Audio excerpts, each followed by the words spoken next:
హోలీని చిన్న పెద్ద తేడా లేకుండా అందరూ కూడా హ్యాపీగా జరుపుకుంటారు. దీనిని జరుపుకునేటప్పుడు చాలా జాగ్రత్తలు తీసుకోవడం మంచిది. ముందుగా సహజ రంగులే వాడడం మంచిది. దీంతో మనకి ఎలాంటి నష్టం రాకుండా ఉంటుంది. అలానే ఈ రంగులు కూడా కొన్నిసార్లు మరకలు పడేలా చేస్తుంది. ఇవి చూడడానికి బాగా కనిపించవు. అలా కాకుండా ఈ హోలీ రంగులు ముఖం, కళ్ళు, గోళ్ళపై ఎలాంటి ఎఫెక్ట్ పడకుండా ఉండాలంటే ఏం చేయాలో తెలుసా? మీ స్కిన్ని కాపాడుకోవాలంటే ముందుగా చక్కగా క్లీన్ చేసుకోవాలి. తర్వాత ముఖానికి టోనర్ రాయండి. ఆ తర్వాత కొద్దిగా బాదం నూనెను తీసుకొని ముఖానికి రాయాలి. దీనివల్ల ఓ లేయర్ ఏర్పడుతుంది. దీంతో హోలీ కలర్ స్కిన్ లోపలికి చొచ్చుకుపోకుండా ఉంటాయి.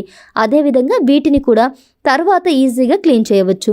బాదాం ఆయిల్ లేకపోతే మాయిశ్చరైజర్, పెట్రోలియం జెల్లీ ఏదైనా రాయొచ్చు. దీనివల్ల స్కిన్ పై ఎక్కువగా మరకలు పడకుండా ఉంటాయి. పైగా త్వరగా పోతాయి. అదేవిధంగా ఖచ్చితంగా సన్ స్క్రీన్ రాయాలి. దీనివల్ల ఎండలోకి పోయిన స్కిన్ డ్యామేజ్ కాకుండా ఉంటుంది. అదేవిధంగా ట్యాన్ వంటి సమస్య రాకుండా ఉంటుంది. Matte finish waterproof sunscreen వాడటం అలవాటు చేసుకోండి. దీంతో స్కిన్ డ్యామేజ్ అవ్వకుండా ఉంటుంది. కలర్స్ గోళ్ళని పాడు చేయకుండా ఉండాలంటే వాటిని ముందుగా మాయిశ్చరైజర్ చేయాలి. దీనికోసం కొబ్బరి, బాదం ఆయిల్, పెట్రోలియం జెల్లీ ఏదైనా రాయండి.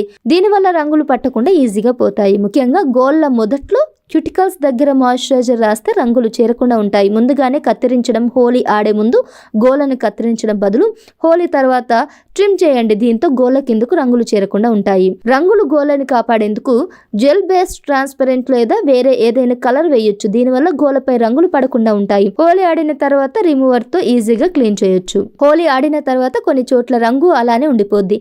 ఈ రంగుని క్లీన్ చేయడానికి ముందుగా నిమ్మకాయని సగం కట్ చేసి దానిపై కొద్దిగా పంచదార చల్లి గోళ్ళని రుద్దాలి. దీంతో రంగులు పోతాయి. అబ్బా ఇవన్నీ ఎందుకండి, మా వల్ల కాదనుకుంటే మాత్రం ఖచ్చితంగా ఆర్టిఫిషియల్ నెయిల్స్ వాడండి. దీనివల్ల గోళ్ళపై రంగులు పడినా తర్వాత ఈజీగా తీసేయవచ్చు.